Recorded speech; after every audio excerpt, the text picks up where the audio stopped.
안녕하세요. 저는 서울에서 변호사로 일하고 있는 여자입니다. 저는 지금 별다른 걱정거리 없이 소소한 행복을 느끼며 살고 있어요. 그런데 소소한 행복이라는 평범함 속에 사는 것이 사실 얼마나 힘든 일인지 여러분도 다 아시죠? 이 다사다난한 세상 속에서 어찌 보면 평범하게 사는 것이 가장 어려운 일이라고 하기도 하더라고요. 저는 오늘 제가 이 평범하고 소소한 일상을 살아갈 수 있게끔 오래도록 절 도와줬던 한 귀인에 대한 이야기를 해보려고 합니다. 전 어릴 적 단칸방에서 아빠 없이 엄마와 둘이서만 살았어요. 어릴 적 전 어린 마음에 아빠에 대해 엄마에게 물어봤었는데요. 그때 엄마는 제가 태어나기도 전에 아빠가 돌아가셨다고 말해주셨죠. 하지만 전 8살 때 저희를 보러 오셨던 외할머니와 엄마의 대화를 우연히 듣고 엄마의 말이 사실이 아닌 걸 알게 됐어요. 문경이 너 언제까지 혼자 애 키우면서 처량하게 살 거야? 이혼이나 사별한 남자 중에 좋은 자리 있나 알아볼 테니까 한번 만나라도 봐라. 어? 됐어요, 엄마. 엄마도 혼자 저 키우면서 재혼 안 하셨잖아요. 난 결혼이라도 해봤지. 넌 정원이를 임신시켜놓고 나 몰라라 하면서 다른 여자랑 결혼해버린 그놈 때문에 결혼 문턱도 못 밟아봤잖아. 나쁜 놈. 자긴 다른 여자랑 결혼할 거니까 애 지우라고 강요하면서 돈만 주면 끝이라 이거야? 내가 그때 끝까지 뱃속 정원이 지키겠다고 이 동네로 도망가지 쳤던 널 생각하면 지금도 억장이 무너져. 그놈은 네가 그때 애 지운 줄 알고 지금껏 살고 있지? 넌 이렇게 혼자 미혼모로 힘들게 살고 있는데 그놈은 그 부잣집 딸이라던 다른 여자랑 결혼까지 해서 떵떵거리고 살고 있지? 저도 몰라요. 여기로 도망친 뒤로 그 사람 소식 들은 적 없고요. 이제 그 사람이랑 전 상관없는 사이니까 엄마도 그냥 잊어버리세요. 그러니까 제 아빠란 사람은 돌아가신 게 아니라 절 임신했던 엄마를 버리고 다른 여자와 결혼해서 살고 있던 거더라고요.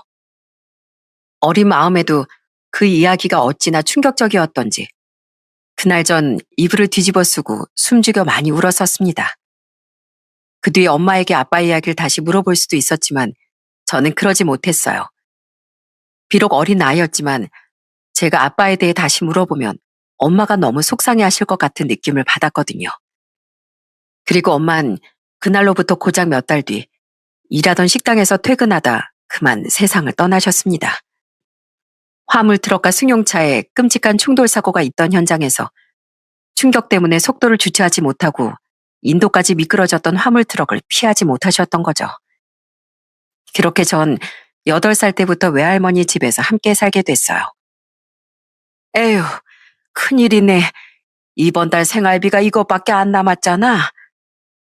몸이 약하셨던 외할머니는 당시 시장에서 약간의 채소를 내다 팔며 생계를 꾸려가고 계셨어요. 벌이가 터무니없이 적어 할머니는 소녀인절 책임질 생각에 한숨이 날로 늘어가셨죠.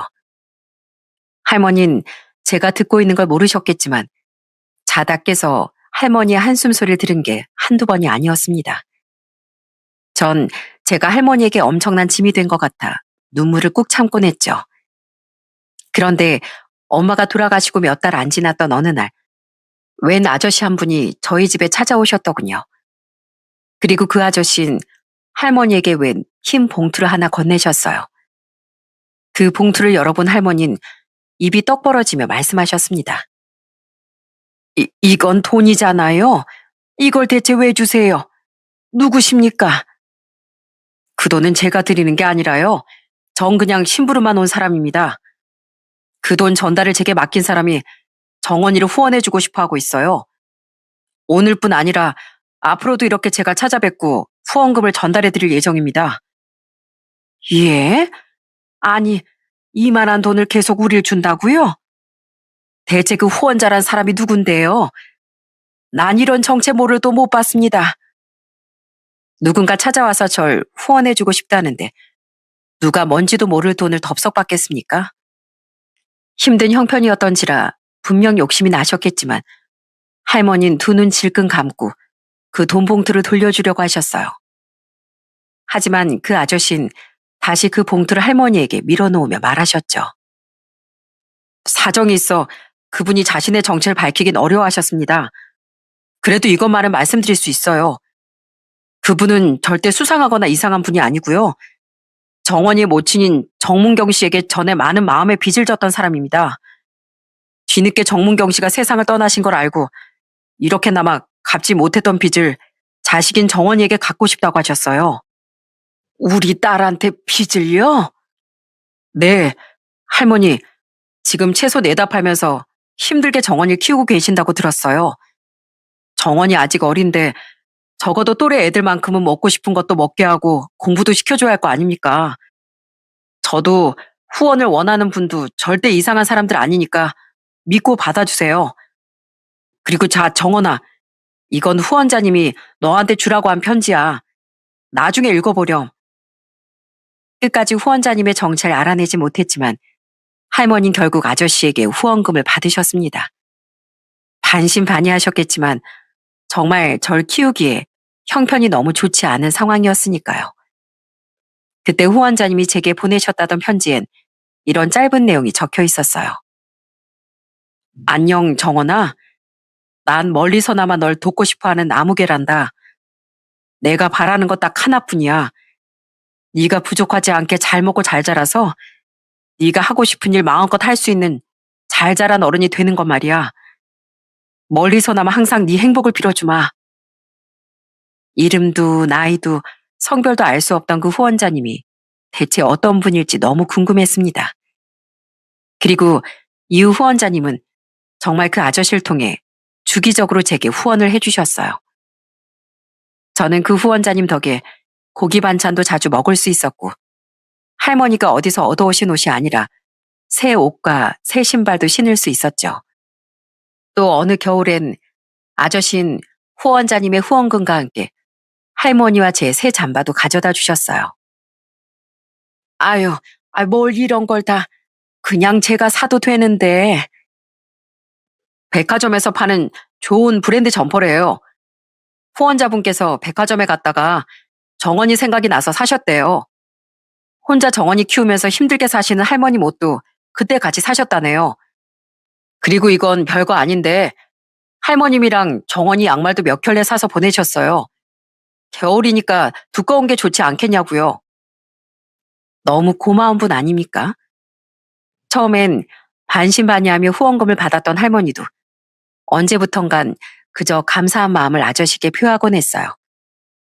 저와 할머니는 궁금한 마음에 제가 성인이 될 때까지도 몇 번이나 아저씨와 후원자님의 정체를 물어봤었거든요.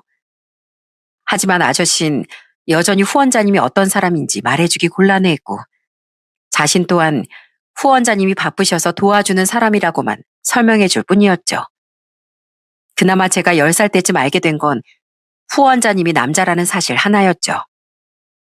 할머니도 할머니지만 저도 너무 감사한 마음에 후원자님에게 보답을 하고 싶었거든요. 그런 제 말을 듣고 아저씨는 이런 제안을 해주셨습니다. 그럼 편지를 써보는 건 어떠니? 아저씨가 그 정도는 전해주마. 정말요? 알겠습니다. 그때부터 10살의 전 후원자님에게 편지를 쓰기 시작했어요. 제 감사한 마음이 잘 담길 수 있도록 전 편지지의 한자 한자를 정성을 담아 눌렀었죠. 안녕하세요, 후원자님.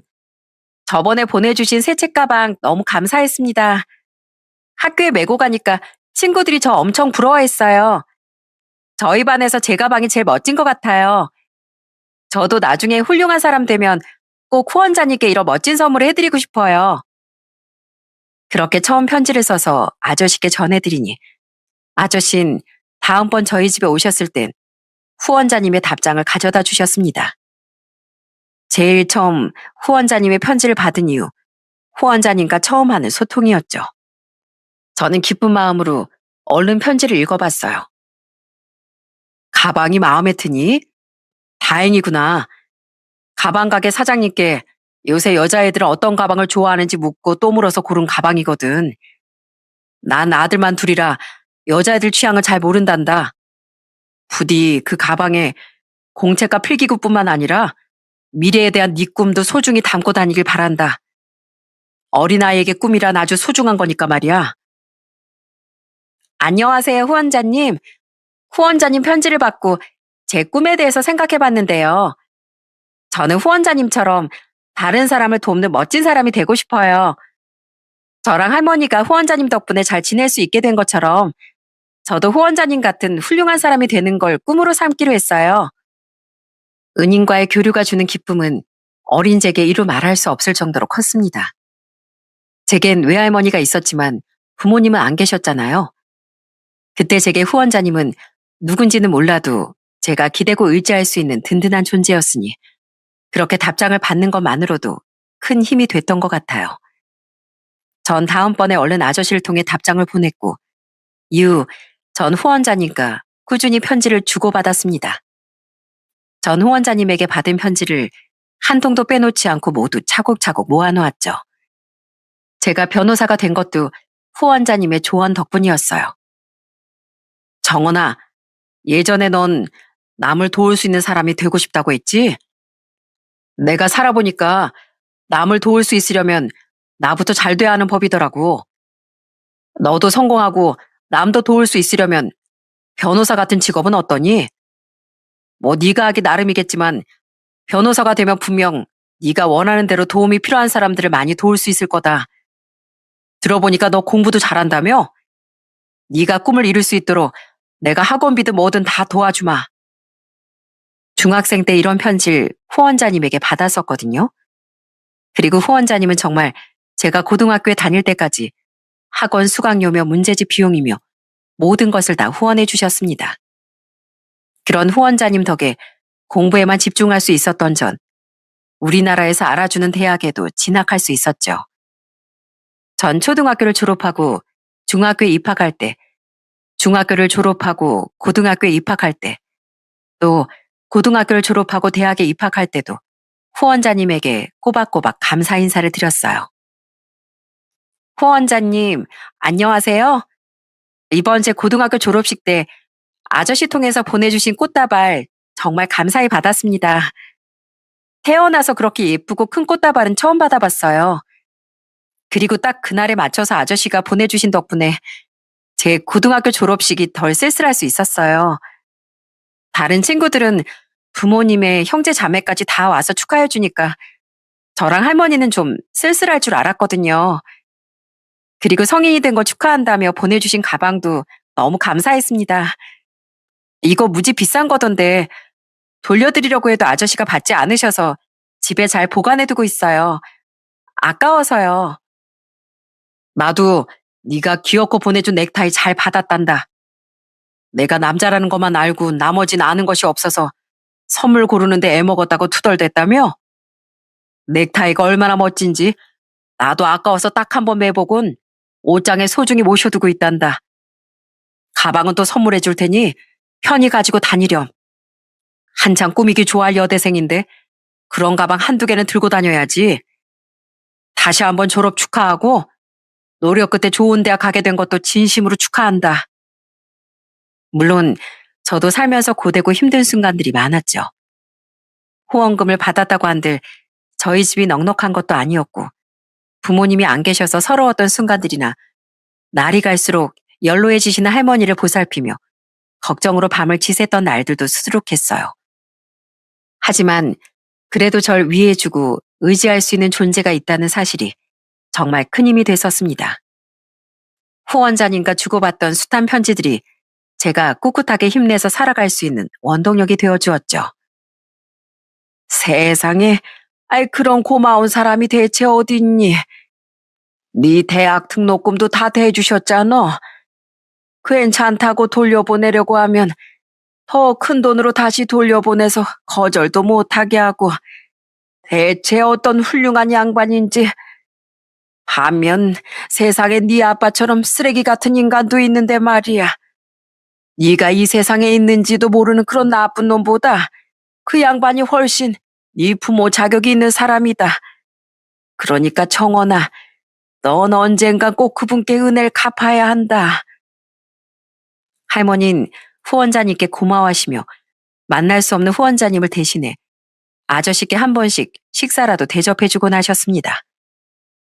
아저씨는 괜찮다며 돌아가려고 하셨지만 간곡했던 할머니의 부탁을 끝까지 뿌리치지 못하셨던 거죠.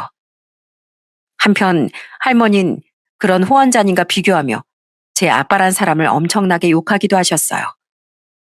하긴 할머니께 들어보니 엄마 아빠는 무려 5년을 연애했던 사이라는데 심지어 임신까지 한 엄마를 버리고 부잣집 여자를 댁에 결혼한 사람이었으니 왜 원망이 안 됐겠습니까? 그런 할머니의 말을 듣고 자란 전 그 남자가 엄마를 버린 일도 절 지우라고 돈까지 줬다던 일도 용서가 안 돼 정말 많이 아빠를 원망하며 살았어요. 엄마를 그렇게 만든 것도 다 아빠라는 사람 탓인 것 같았죠. 그러니까 살면서 제가 가장 원망했던 사람은 아빠였고 가장 감사하면서 살았던 사람은 외할머니를 제외하면 후원자님이었던 거예요. 정원아, 꼭 언젠간 후원자님께 은혜 갚아야 한다. 사람이라면 응당 그래야 돼. 젊은 시절부터 고생을 많이 하셨던 외할머니는 약해지던 건강을 막지 못하고 그만 제 나이 25에 세상을 떠나셨습니다. 평소 입버릇처럼 말씀하시던 후원자님에게 언젠간 은혜를 꼭 갚으라는 말을 남기시고서요. 그렇게 유일한 혈육을 잃은 전 너무 슬프고 힘든 시간을 보냈어요. 당시 전 변호사라는 꿈을 이루기 위해 대학을 졸업한 후 로스쿨에 다니고 있었는데 후원자님이 도와주신 비싼 로스쿨 학비를 낭비하지 않으려 힘겹게 정신을 다잡아야 하기도 했습니다. 물론 제가 아르바이트하고 과외에서 번 돈도 학비에 보태긴 했지만요. 그때 제가 슬픔을 이겨낼 수 있도록 도와줬던 존재도 바로 후원자님이었어요. 이젠 세상 전체 아무 가족도 없던 제게 얼굴도 이름도 모를 후원자님과 주고받던 편지는 너무 큰 힘과 위로가 되어주었거든요. 정원아, 법 공부라는 게 많이 힘들지? 할머님까지 이젠 곁에 계시지 않으니 네 마음이 말이 아니겠구나. 그래도 정원아, 누군가 곁을 떠나도 남은 사람은 계속 열심히 살아가야 하는 법이란다. 그래서 삶은 때론 찬란하고 아름답지만 그 배경엔 슬픔이 짙게 깔려있는 거 아니겠니? 살다 보면 할머니만큼 소중한 사람이 반드시 너에게 또 찾아올 거란다.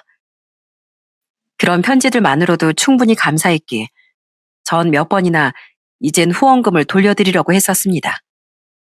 하지만 그때마다 아저씨는 후원자님의 간절한 뜻을 전하며 다시 돈을 돌려주셨어요.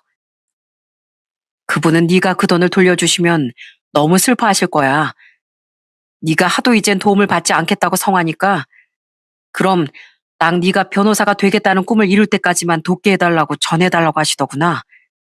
제발 변호사 될 때까지만 도움 받아주렴. 널 진심으로 위해주는 그분의 마음을 진짜 배려한다면 말이야. 저는 결국 후원자님을 위해서라도 제가 빨리 변호사가 되어야겠다고 생각했습니다. 그렇게 열심히 공부에 매진했지만 저는 몇 번은 탈락의 고배를 마셔야 했어요. 그리고 전 드디어 나이 30에 시험에 합격해 변호사가 되었습니다. 합격 이후 제가 가장 먼저 한 일은 후원자님께 이 소식을 알릴 편지를 쓰는 일이었어요. 안녕하세요, 후원자님. 저 드디어 변호사 시험에 붙었습니다. 이게 모두 후원자님 덕분이에요. 정말 감사합니다. 이 은혜를 어떻게 갚아야 할지 모르겠어요. 저는 그 편지에 이젠 제발 절 만나달라고 부탁했습니다. 그리고는 그동안 모았던 돈으로 정말 비싼 브랜드의 남자용 시계를 사서 아저씨께 전달해드렸죠. 연령대를 잘 모르니 가장 무난했던 선물을 택했던 거예요. 또한 그때 아저씨께도 시계만큼 비싸진 않지만 좋은 선물을 함께 해드렸답니다. 그동안 아저씨도 계속 후원금도 가져다 주시고 저랑 후원자님 사이에서 편지 배달도 해주시느라 고생 많으셨잖아요. 절 많이 챙겨주시기도 하셨고요. 정말 감사했습니다, 아저씨. 아저씨는 이런 걸 받을 줄은 생각도 못했다며 쑥스러워하셨어요. 그리고 이후 후원자님은 아저씨를 통해 축하한다는 말과 함께 절 꾸짖기도 하시더라고요. 드디어 꿈을 이룬 거 축하한다. 부디 사람들을 돕고 싶다는 초심을 잃지 말고 훌륭한 변호사로 성장하렴. 그런데 이제 막 변호사 된 애가 돈이 어디 있어서 이런 비싼 시계를 사서 보냈니? 돌려준다 한들 고집 부릴 게 뻔하니 고맙게 받겠다만 아무리 변호사가 됐다고 한들 낭비하면 못 쓴다. 그 편지가 웃기기도 하고 제 마음을 따뜻하게 만들어주기도 했습니다. 마치 부모님이 자식을 꾸짖는 듯 보여서요. 그때부터 약속대로 후원자님은 더 이상 제게 후원금을 보내진 않으셨어요. 하지만 이후에도 한 번씩 저와 편지를 주고받으며 제게 여전히 든든한 존재로 남아주셨죠. 그렇게 시간이 흘러 저는 30대 중반의 나이엔 좋은 남자를 만나 결혼도 하게 됐습니다. 시부모님도 남편의 동생인 시누이도 정말 좋은 사람들이었어요. 그때 전 아저씨와 아저씨를 통해 후원자님께도 청첩장도 하나씩 드렸습니다. 후원자님이 오실 거라곤 기대하지 않았지만 이런 편지를 적어서 함께 동봉했었죠. 이번에도 오시지 않을 걸 알지만 후원자님 덕에 제가 이렇게 잘 자라 한 남자의 아내가 되게 됐다는 소식을 알리고 싶었습니다. 축의는 부디 하지 말아주세요. 후원자님도 아저씨도요. 그동안 제가 받은 것만으로도 제 마음에 부담이 너무 넘쳐납니다. 부디 그냥 마음으로 제 행복을 빌어주시면 그것만으로도 전 너무 감사할 것 같아요. 후원자님, 제가 온전한 한 가정을 꾸릴 수 있도록 그동안 절 도와주셔서 진심으로 감사드립니다. 변호사가 됐을 때도 후원자님께 크게 감사했지만 결혼할 땐 또 그 감사함에 대한 감회가 새롭더라고요. 역시나 제 결혼식장에 후원자님은 오지 않으셨지만 감사하게도 아저씨는 하객으로 참석해 주셨습니다. 결혼 축하한다 정원아. 아까 봤는데 신랑 될 사람이 아주 듬직하게 생겼더구나. 부모님도 친척도 없던 제게 아저씨가 와주셨다는 사실이 얼마나 든든했는지 모릅니다. 그때 아저씨는 기어코 제 앞으로 축의까지 하셨더라고요. 편지 배달부라는 이름으로 말입니다. 놀라서 나중에 돌려드리려고 하니 조카 시집 보낸다는 마음으로 축의한 거니까 주지 마렴. 내가 그동안 너에게 도움 준 건 딱히 없었잖니. 돌려주면 나 서운하다. 너랑 나랑 희한한 인연이어도 얼굴 보고 산 세월이 얼만데 내가 그 정도 주기도 못하니? 하고 끝까지 거절하셨었죠. 그렇게 결혼한 후 전 여전히 한 번씩 후원자님과 편지를 주고받았기에 남편도 아저씨를 몇 번 볼 수 있었는데요. 원래부터 제게 들어 후원자님과 아저씨의 존재를 알고 있었던 남편은 아저씨에게 많이 고마워했습니다. 그렇게 제 일을 자기 일처럼 여겨줄 만큼 제 남편은 좋은 사람이었죠. 그런데 제가 결혼한 지 1년이 지난 어느 날부터 아저씨는 모습을 보이지 않으시더군요. 어디 아프신가? 왜 요샌 통 안 오시지? 연락처를 몰라서 연락해 볼 수도 없고 생각해보면 아저씨는 내가 어떻게 지내고 어디서 사는지 다 알고 계셨는데 난 아저씨에 대해 아는 게 하나도 없네. 이름조차도. 당신이 관심이 없어서가 아니라 연락처도 이름도 알려주지 않은 건 아저씨잖아. 근데 진짜 무슨 일이시지? 나도 괜히 걱정된다. 그렇게 오래 소식이 없던 적이 없었으니 많이 걱정이 됐습니다. 그동안 아저씨도 나이가 드셨으니까요. 외모로 보고 추측해보건대 당시 아저씨는 60대 중후반 정도로 보이셨죠. 그렇게 다시 1년쯤 지난 어느 날 아저씨가 정말 오랜만에 절 찾아오셨더라고요. 아저씨, 너무 오랜만이에요. 그동안 어떻게 지내셨어요? 아저씨가 아프신 줄 알고 정말 많이 걱정했어요. 난 괜찮다. 그런데 쭉 널 후원해줬던 그 사람이 지금 건강이 좋지 않아. 그래서 그동안 너에게 편지할 여유가 없었던 거다. 네? 어디가 어떻게 아프신 건데요? 그게 사실 암투병 중이셔. 이젠 가망이 없다며 시한부 선고를 받고 호스피스 병원에 입원해 있다. 그래서 말인데 정원아, 이젠 정말 자신에게 남은 시간이 얼마 없는 것 같다면서 그분이 널 만나고 싶어 하셔. 이게 마지막인 것 같다고 말이야. 아저씨는 희소식과 나쁜 소식을 동시에 들려주시더군요. 후원자님이 절 드디어 만나고 싶어 하신다는 소식과 후원자님이 살 날이 얼마 안 남았다는 소식을 말입니다.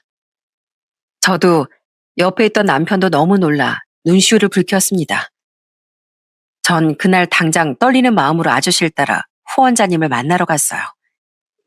20년 가까이 뵙기를 간절히 소망했던 후원자님을 드디어 만나 뵌다는 사실에 심장의 쿵쾅거림이 멈추지 않았죠. 그리고 후원자님이 입원해 계신다는 병실 문을 연 순간 마르고 힘없어 보이는 아저씨 한 분이 절 반기시더군요.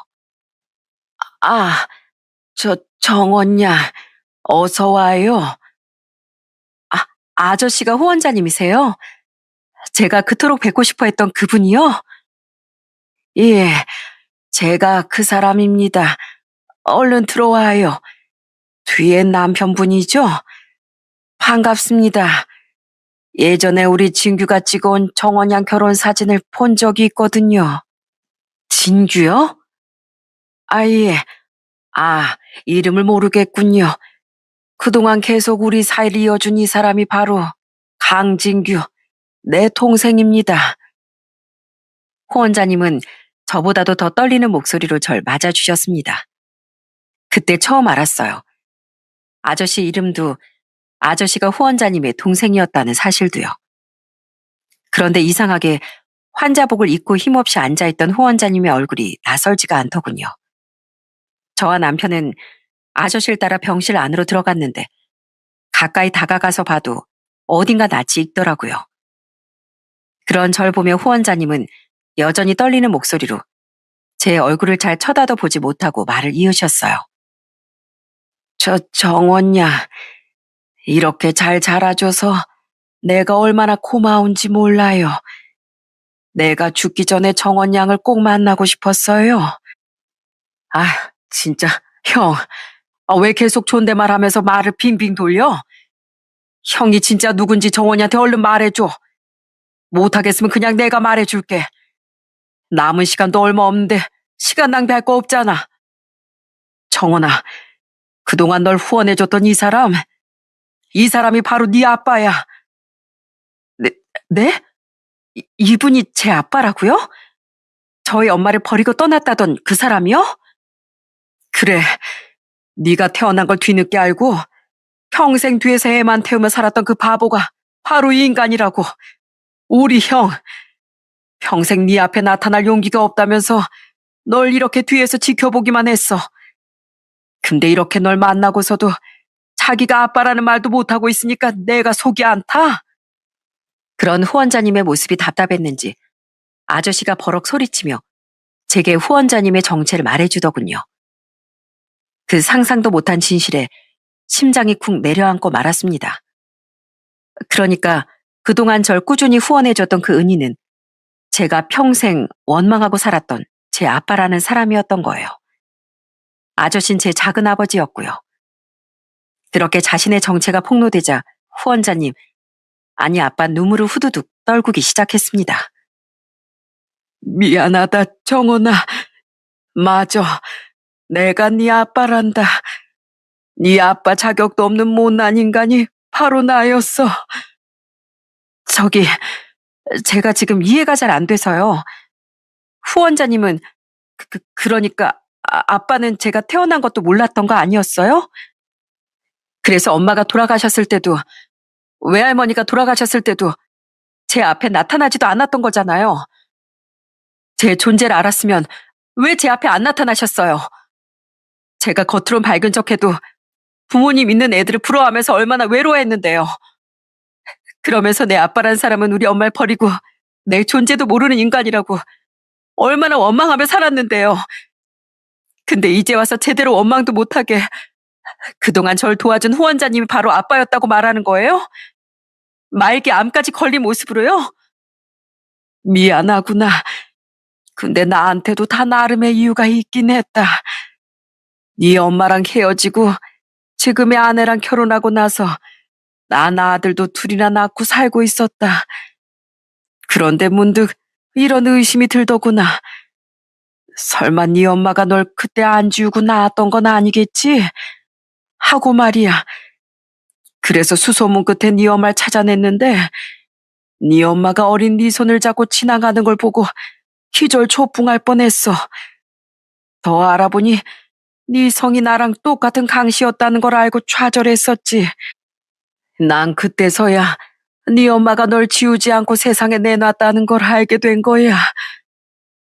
아빤 만약 자신에게 두 아들만 있지 않았더라도 세상 나쁜 놈 소리를 들을지언정 이혼하고 엄마에게 돌아왔을 거라고 말하더군요. 자식인 절 위해서요. 저는 그 말도 기가 막히다고 생각해 울며 따졌어요. 그걸 말이라고 해요? 하긴 애초에 왜 내 앞에 안 나타나냐고 물어본 것 자체가 웃기네요. 애초에 5년이나 사귄 여자가 자기 애를 가졌는데 그 애를 지우라고 하고 다른 여자랑 결혼하는 나쁜 인간이 세상에 어딨어요. 엄마가 혼자 절 키우면서 얼마나 힘들게 살았는지 아세요? 그리고 한 번 버렸으면 그냥 끝까지 모른 척하지. 왜 뒤늦게 후원자랍시고 절 돕기 시작했어요? 왜 정체도 안 밝히고 절 도와줘서 제가 아빠를 무작정 원망도 못하게 만들었냐고요. 왜요? 저한테 미안해서요? 그래서 제 앞에 못 나타났어요? 그 순간 그동안 서럽고 원망스러웠던 마음이 전부 쏟아져 나왔던 것 같습니다. 남편은 엉엉 우는 저를 꼭 붙잡아 주었고 아빠는 여전히 눈물을 흘리며 자신의 이야기를 이어나갔죠. 네가 나 원망하는 마음 다 이해한다. 내가 나쁜 놈인 거 나도 알아. 나도 네 엄마 정말 많이 사랑했었다. 참 착하고 좋은 여자였지. 그런데 정원아, 난 가난이 너무 싫었단다. 네 엄마 집도 가난했지만 난 어릴 적에 사흘 중 하루는 당연하듯 굶으면서 고된 시간을 보냈어. 그거 아니? 내 형님은 병원 갈 돈도 없어서 고열을 앓다 고자가 9살 때 세상을 떠났다. 나도 내 동생도 국민학교만 겨우겨우 끝마칠 수 있었지. 내 꿈은 말이지. 그 지독한 가난에서 벗어나 떵떵거리며 사는 거였어. 그런데 네 엄마랑 만나고 있을 때 주변에 떠밀려 나간 자리에서 난 부잣집 딸을 만나게 됐다. 그게 바로 지금의 내 아내야. 그래서 돈 때문에 엄마를 배신했다는 말이잖아요, 지금. 그래, 그 말이 맞다. 나도 정말 고민 많이 했었다. 그런데 아무것도 가진 게 없는 날 좋다고 해주는 지금의 아내, 난 도저히 떨쳐낼 수가 없었어. 아내랑 결혼하면 병원도 못 가고 시골에서 골골대며 힘들게 살고 계셨던 우리 부모님도 잘 모실 수 있었고 나도 그 지독한 가난을 벗어날 수 있었을 테니까. 남에게 돈 때문에 아쉬운 소리 한 번 안 하고 멋지게 내 인생 펼치면서 사는 거, 그 별거 아닌 게 내 꿈이었단다. 그래, 난 돈과 내 꿈을 위해 네 엄마보다 지금의 아내를 선택했던 거야. 그때 막 생겼던 너라는 존재까지 부정하고 말이다. 정말 미안하다. 그렇게 결혼 후 뒤늦게 저라는 존재에 대해 알게 된 아빠는 자신의 아내에겐 제 존재를 말하지도 못하고 한 번씩 멀리서 절 지켜만 봐왔다는군요. 그러다 엄마가 세상을 떠난 걸 뒤늦게 알게 되곤 외할머니 집을 찾아와 저를 익명으로 후원해주기 시작했던 겁니다. 자신의 아내도 모르게요. 그렇게 절 후원하며 아빤 그 긴 세월 동안 몰래 절 보러 오곤 했다고 하더라고요. 뒤에서만 널 바라보면서 나도 네 앞에 내가 아빠라고 나서고 싶은 적이 한두 번이 아니었단다. 난 네 졸업식 때도 단 한 번도 빠지지 않고 가서 지켜봤었어. 나도 네 옆에 서서 직접 축하해주고 사진도 찍고 싶었다. 그런데 내가 무슨 염치로 네 외할머니 앞에 나타날 수 있었겠니? 너란 존재 자체를 버리려고 했던 내가 무슨 염치로 네 앞에 나타날 수 있었겠어? 나는 너무 큰 죄책감에 차마 그동안 네 앞에 나타나지 못했던 거란다. 제 졸업식에 쭉 오셨었다고요? 그래. 그리고 난 네 결혼식 때도 마스크를 쓰고 갔었어. 너한테 인사는 내 동생 혼자 했었지만 말이야. 그 세월 동안 이것들이 내 보물이었지. 아빠 눈물을 닦으며 침대 옆 서랍장에서 웬 사진들을 몇 장 꺼내 제게 건네시더군요. 그 사진들을 본 전 전보다 더욱 서러운 울음을 터뜨리고 말았습니다. 그 사진들 속엔 전부 제가 담겨 있었거든요. 할머니 옆에 서서 꽃다발을 들고 있던 초중고 그리고 대학교 졸업식 날에 제가 전부 말입니다. 또 마지막 장엔 결혼식장에서 남편과 나란히 서 있던 드레스를 입은 제가 담겨 있더라고요. 아빤 그동안 제 앞에 나타나지 못해도 정말 제 뒤에서 제 곁을 맴돌았던 겁니다. 그제야 제가 어디로 이사를 가든 작은 아버지가 절 어떻게 찾아낼 수 있었는지 알겠더라고요. 몰래 찍느라 그 사진들 모두 네가 한없이 작게 나오긴 했지만 난 평생 그 사진들을 매일 들여다보며 살았단다. 그리고 네가 나에게 선물해줬던 넥타이와 시계도 너무 아까워서 제대로 사용도 못 해보고 소중히 간직하고 살았지. 내가 널 이렇게 생각했다고 날 용서해달라는 게 아니다. 그냥 넌 아빠에게 버림받은 애가 아니라 아빠의 사랑도 듬뿍 받은 애였다는 걸 알았으면 하는 마음에 이렇게 말하는 거야.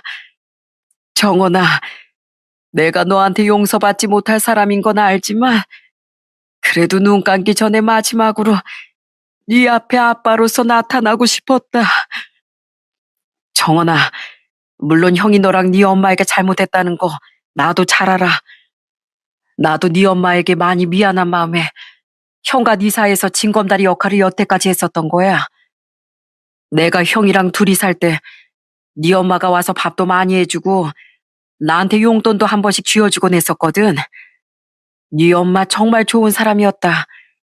그래서 형이 지금의 내 형수님과 결혼했을 때 나도 죄책감이 컸어. 어차피 네 외할머니 내 얼굴을 몰랐으니까 네 엄마에게 미안한 마음에 내가 징검다리 역할을 하겠다고 네 아빠한테 자처한 거란다. 그런데 정원아, 네 아빠가 널 생각하는 그 마음 안은 정말 진심이었다는 것만 알아다오. 작은 아버진 제게 아빠 나름대로 최선을 다하며 살았다고 말해주시더군요. 돈 때문에 많은 걸 포기하며 살았던 아빤 다른 것보다 절 금전적으로 도와주는 일이 가장 최선의 길이라고 생각하셨대요. 그래서 선택한 것이 저를 금전적으로 후원해주는 길이었다고 작은 아버지 말씀하셨어요. 못 이룬 학업에 대한 꿈도 네 아빠 네가 자기 대신 다 이루고 살길 바랬다. 그래서 네가 대학에 가고 변호사가 될 때까지 모든 지원을 아끼지 않았던 거야. 네가 변호사가 됐다는 소식을 들었을 때 네 아빤 그 자리에서 엎드려서 오열했단다. 그 딱하고 기특한 것이 그 어려운 꿈을 이루기까지 얼마나 힘들었겠냐고 말이야. 그리고 네 아빠, 네 외할머니 장례식장에도 너 몰래 갔었어. 비록 빈소 안까진 들어가지 못했지만 장례식장 건물 앞에서 절을 하며 사죄를 하더라. 죄송합니다, 어르신. 제가 너무 큰 죄를 짓고 제대로 용서도 빌지 못하고 살았습니다. 그래도 우리 정원이 제가 끝까지 지켜주겠습니다. 하고 말이야. 결국 그날 조문은 나 혼자 하러 갔지만 분명 네 아빠도 그날 거기 갔었어. 너무 놀랍더군요. 아빤 작은 아버지의 말을 들으며 여전히 눈물만 뚝뚝 흘리셨습니다. 아무리 아빠를 원망하고 살았다고 한들 후원자님이라는 존재는 제게 그보다 더한 고마운 존재잖아요. 게다가 그동안 절 잊지 않고 위하며 살아준 아빠 이야기를 들으니 제 마음속 원망의 벽이 와르르 허물어지더군요. 전 울고 있던 아빠에게 더 가까이 다가가 흐느끼며 말했습니다. 아빠, 그래요. 저 그동안 아빠 정말 많이 원망하고 살았어요. 그런데 그보다 더 후원자님에게 감사도 하면서 살았어요. 아빠에게 받은 후원금뿐만 아니라 아빠와 편지를 나누며 받았던 그 힘이 제가 여기까지 살아오는 원동력이 됐어요. 기억하시죠? 제가 아빠처럼 좋은 사람이 되고 싶어서 변호사라는 꿈을 꾸게 됐던 거예요. 그리고 제가 힘들 때, 괴로울 때 모두 아빠의 위로와 조언이 있었기에 제가 버틸 수 있었어요. 그러니까 더 이상 아빠를 원망하진 않을게요. 그리고 감사하다고 말씀드릴게요. 그동안 절 지켜주시고 돌봐주셔서 진심으로 감사드립니다. 정말 날 용서해 주는 게냐? 난 내가 그런 용서를 받을 자격이 있겠니? 지나간 일은 지나간 일이고 감사해야 할 일은 감사해야 되는 거잖아요. 아빠가 아니었으면 지금의 저는 여기 있지도 않을 거예요. 고맙다, 정원아. 저기, 내가 널 한 번만 안아봐도 되겠니? 눈 감기 전에 우리 딸, 내가 한 번만 안아보고 싶구나. 저는 아빠에 대한 묵은 원망을 지우기로 했습니다. 그런 제 말에 아빠는 떨리는 두 팔을 제게 뻗으며 저를 안아보고 싶어 하셨어요. 그렇게 전 태어난 지 30여 년 만에 처음으로 아빠 품에 안겨보게 됐습니다. 투병 때문에 아빠의 몸은 깡마른 상태였지만 그 품만은 너무 따뜻하더라고요. 아빠와 전 그렇게 서로를 부둥켜 안고 한참을 흐느꼈죠. 그렇게 부녀 상봉을 한 후 전 남편도 아빠께 정식으로 다시 인사시켰어요. 그리곤 그동안 가운데서 애써주신 작은아버지께도 감사 인사를 드린 뒤 아빠께 여쭤봤죠. 앙상한 아빠의 얼굴을 보니 다시 차오르는 눈물을 참지 못하면서요. 근데 아빠, 왜 건강이 이렇게 되실 때까지 저를 안 보려고 하셨어요? 조금만 더 빨리 아빠를 만날 수 있었더라면 제가 해드릴 수 있는 게 더 많았을 거잖아요. 나도 그러고 싶었단다. 그런데 평생 나를 아끼고 사랑해준 내 아내와 아이들에게도 너라는 존재를 털어놓고 이해시킬 시간이 필요했어. 그게 예의라고 생각했다. 아이들은 그래도 날 빨리 이해해줬는데 배신감이 컸던 아내는 날 이해해주는데 시간이 좀 걸렸어. 그래서 내가 널 늦게 만날 수밖에 없었던 거란다. 미안하구나. 너무 앙상해진 아빠의 모습, 자꾸만 거칠어지는 호흡 소리를 들으니 겨우 만난 아빠와 제가 보낼 수 있는 시간이 얼마 남지 않았다는 게 뼈저리게 느껴지더군요. 그때부터 전 틈날 때마다 병원에 찾아가 아빠와 시간을 보냈습니다. 아빠, 기억나세요? 제가 한참 사춘기 시절 겪을 때 편지로 툭하면 아빠한테 푸념만 늘어났던 거요. 후원자님, 제 피부는 누굴 닮아서 이렇게 여드름이 많이 날까요? 엄만 피부가 좋으셨다고 하니 분명 아빠 유전자겠죠? 이렇게 말하긴 좀 그렇지만 정말 제 인생에 도움이 하나도 안 되는 사람이에요, 그 사람. 제가 이런 편지도 보냈었는데 그거 받고 마음 많이 불편하셨겠어요. 그랬지. 내가 10대 시절에 여드름 때문에 한창 고생했었는데 그게 너한테 유전된 걸 알고 정말 미안했었다.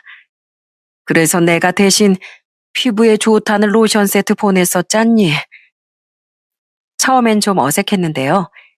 그동안 주고받은 편지에 담긴 이런저런 추억을 얘기하다 보니 아빠와 제 사이는 금세 가까워졌습니다. 하도 자주 가다 보니 전 아빠의 아내분과 두 아들과도 마주친 적이 있었는데 다행히 세 사람은 제게 희미한 미소를 지으며 인사해 주더라고요. 아빠의 아내분은 제게 이런 말도 건네셨었죠. 나도 솔직히 처음에 놀라서 받아들이는 데 시간이 걸리긴 했지만 그래도 정원 양의 존재를 인정한 뒤엔 꼭 한번 보고 싶었어요. 정원 양도 힘들게 살았을 테니 위로도 해주고 싶었고요. 우리 남편 많이 원망했겠지만 알고 보면 그렇게 나쁜 사람은 아니에요. 분명 한순간의 선택으로 자식을 외면하게 된 자기 자신을 많이 혐오하고 원망하면서 살았을 거예요. 어느 정도 성공했던 아빠는 자신의 죄를 참회하고 싶다며 평소 기부도 후원도 정말 많이 하고 봉사도 꾸준히 하며 사셨다더군요. 그러니까 아빠는 일평생을 세상과 제게 속죄하는 마음으로 사셨던 거죠. 처음엔 저도 사람이니 약간의 원망의 잔재는 남아있었는데 그런 아빠의 사정을 듣고 아빠와 시간을 보내다 보니 남은 원망마저도 눈 녹듯 전부 사라져버리더군요. 아빤 병원의 거센 반대를 무릅쓰고 엄마를 모신 낙골당에도 저와 함께 가셨습니다. 저도 아빠를 걱정했지만 아빤 이렇게 말하며 고집을 피우셨었죠. 제발 날 네 엄마 앞에 데려가다오. 생전에 네 엄마에게 내 사과 한번 제대로 하지 못하고 세상 떠나면 난 눈을 제대로 감지도 못할 거다. 부탁한다. 그렇게 찾게 된 앞골당에서 아빠는 엄마의 사진을 보며 오열하셨습니다. 문경아, 내가 너무 늦게 왔지? 그동안 널 찾아올 용기도 내지 못했던 날 용서하지 말아줘. 난 하늘에 가서도 널 만나지 못할 거야. 분명 넌 천국에 있을 테고 난 지옥에 갈 테니까. 그렇게 지옥에 가서도 난 너랑 정원이한테 계속 속죄하면서 살게. 정말 미안하다. 그날은 제 남편도 작은 아버지도 함께 갔었는데요. 우린 너나 할 것 없이 그런 아빠를 보고 눈물을 감추지 못했습니다. 그때 전 속으로 엄마에게 물어봤었어요. 너무 늦었지만 이제라도 토해내는 아빠의 사과가 위로가 좀 되셨냐고요. 사진 속 엄만 제게 예쁘게 웃어주셨을 뿐 아무런 대답도 하지 못하셨지만은요. 제가 아빠와 함께 할 수 있는 시간은 딱 29일 뿐이었습니다. 제가 아빠를 너무 늦게 만났던 거죠. 아빤 그렇게 암과의 싸움을 끝내고 하늘로 가셨어요. 그때 전 아빠의 아들들과 아줌마를 위해 상주 노릇까진 포기했어도 오래도록 조문하는 시간을 가졌습니다. 그리고 돌아가는 저를 보며 아빠의 두 아들과 아줌만 진심으로 제가 잘 살길 빌어주더라고요. 저 또한 그런 세 사람에게 같은 진심을 되돌려드렸죠. 그렇게 2년이 흐른 지금 전 아빠를 가슴에 묻고 잘 살아가고 있습니다. 이젠 당연히 연락처를 알게 된 작은아버지와는 어쩌다 한 번씩 통화만 하며 지내고 있어요. 아빠가 돌아가신 지 얼마 되지 않아 작은아버진 해외에 거주하고 있던 자신의 아들 집에 가서 살기 시작하셨거든요. 작은아버진 몇 해 전 아내를 병으로 떠나보내셨는데 자기 큰아버지가 돌아가시는 모습을 보고 작은아버지 아들이 하나 남은 부모인 작은아버지를 모시고 살고 싶어 했다고 하더라고요. 그 철부지였던 놈이 뒤늦게 철이 든 게지. 우리 아들 녀석도 며느리도 나한테 굉장히 잘해줘서 나도 손주들 재롱 보고 즐겁게 살고 있단다. 그나저나 임신한 거 다시 한번 축하한다, 정원아. 다행히 작은아버진 지금 그곳에서 잘 적응해 잘 살고 계신 것 같습니다. 지금 제 뱃속엔 4개월 된 아이가 자라고 있어요. 그렇게 예비 부모가 되니 엄마와 외할머니 그리고 아빠의 생각이 부쩍 많이 나 이렇게 제 사연을 적어보게 된 거죠. 물론 아빠가 돈 때문에 엄마를 배신한 건 100번 잘못한 일이 맞습니다. 그래도 어쨌거나 평생 그 죄에 대한 속죄를 하고 그렇게 끝까지 절 지켜보며 도와준 아빠가 아니었으면 지금 제가 이렇게 좋은 남편을 만나 소중한 사랑의 결실을 맺지도 못했을 거잖아요. 그러니 엄마에겐 죄송하지만 전 여전히 아빠를 더 이상 원망하지 않고 감사해하고 있습니다. 또한 끝까지 절 포기하지 않고 나아서 길러주신 엄마에게도 감사한 마음을 담아 저는 몇 달 뒤 태어날 우리 아이를 아주 귀하고 소중하게 키울 거예요. 두 분의 자식에 대한 사랑이 저를 세상에 태어나게 하고 또 지금에 이르게 해주었으니까요. 여러분, 사람의 인생은 그 사람이 만난 인연들로 인해 이루어진다더군요. 사람으로 인해서 상처를 받았든 행복을 받았든 간에 모든 사람과의 인연이 쌓이고 쌓여 지금의 내가 만들어지는 거죠. 혼자 절 낳아주신 엄마, 그런 저를 키워주신 외할머니, 뒤에서 늘 제게 미안해하고 절 후원해 주셨던 아빠, 그런 아빠와 절 이어줬던 작은아버지, 또 제 상처를 모두 보듬어주고 감사 안아준 제 남편. 저는 제 삶을 이어준 이 모든 인연에 항상 감사하면서 살아가려고 합니다. 그리고 저 또한 누군가의 삶에 좋은 영향을 줄 수 있는 하나의 인연으로 살 수 있었으면 하는 바람입니다. 그럼 전 이만 여기서 이야기를 마무리할게요. 제 긴 사연 끝까지 들어주셔서 감사드립니다.